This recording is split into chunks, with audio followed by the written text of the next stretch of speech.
Hello and welcome to our Story555 project. I'm very happy and honored to open a new ChainList named Science.Consciousness, where we are going to explore the connection between science and consciousness, if at all.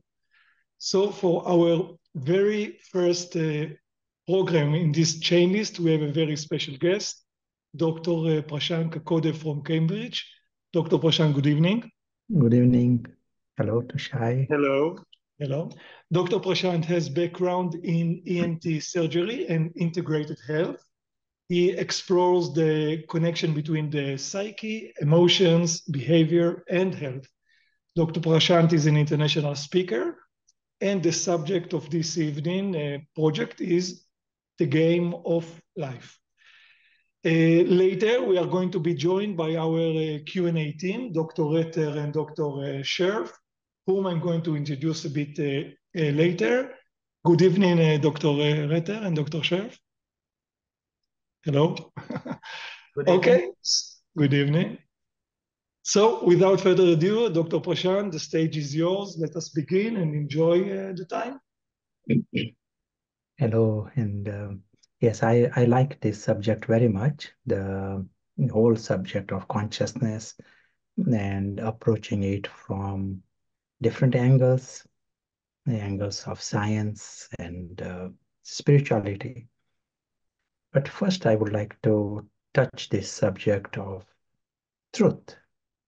Even science is trying to understand the truth.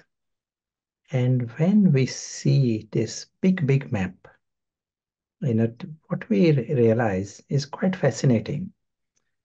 We realize that our physical body and our senses cannot give us the truth.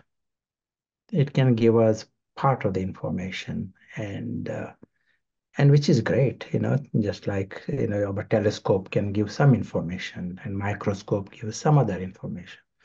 In the same way, our body and senses give me information, but not enough.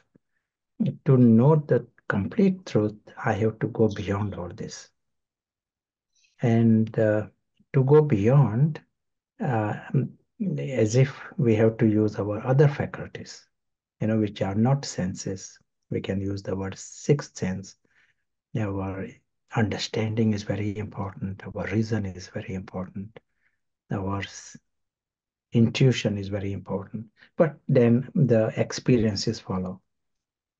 When we are seeing from this bigger understanding, it becomes very clear that we ourselves are not physical. In other words, this entire physical world and our medical institution that is working on the body, but not the real me. A real me, I'm coming in this physical world, and I have an exit. I leave this physical world, and I have an existence beyond this physical world. Just once you understand this bigger map, then your positioning of the physical world is very different now.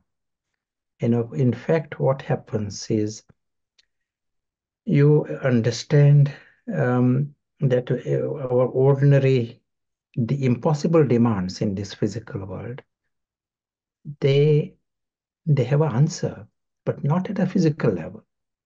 For example, no one wants to die here in this world. They really want to be immortal. And at a physical level, it is impossible to achieve that immortality.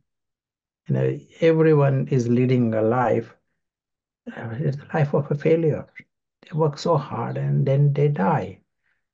When we see the bigger map, you realize that we are immortal.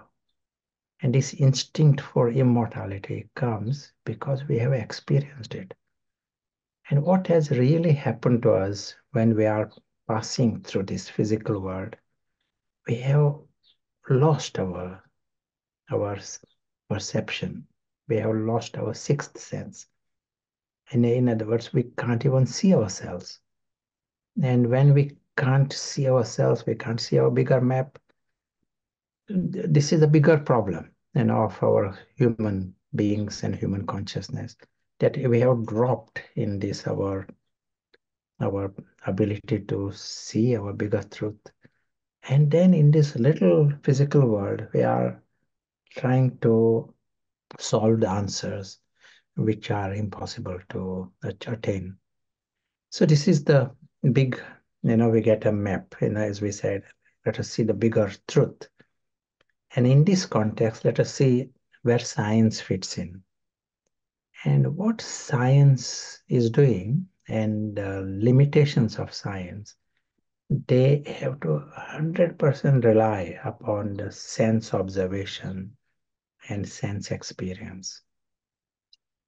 At least this is the dominant aspect of science, reductionist science.